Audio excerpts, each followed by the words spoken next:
El 0,7% no és cap xifra màgica. És el que haurien de destinar els països rics de forma solidària als països pobres per reduir les desigualtats, segons el que va indicar la ONU fa 50 anys. El 64% dels ciutadans i ciutadanes de les comarques gironines no saben si el seu ajuntament fa cooperació. I vosaltres, sabríeu dir quin tant per cent del pressupost destina el vostre ajuntament a cooperació?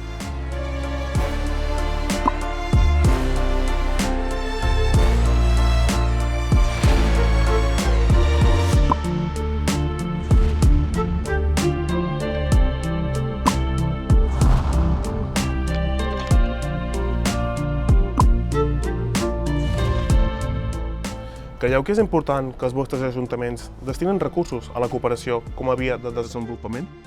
Yo creo que sí, porque es una forma de garantizar los derechos de todo el mundo y también de que más gente en el mundo viva más dignamente. Vivim en un món marcat per crisis sistèmiques globals i on com tot el que passa en un costat del món també té efectes a l'altre. Llavors, com nodrir-nos a través de xarxes de suport mutu, jo crec que és el que cal fer. A més, penso que quan parlem de desenvolupament també es tracta de poder distribuir la riquesa del món, si podem participar. Si volem un món socialment just, que redueixi les desigualtats i que treballi per la cohesió i la convivència social, crec que és una responsabilitat col·lectiva poder destinar diners a la cooperació. Els drets humans no són negociables. Són meus, són teus, són nostres.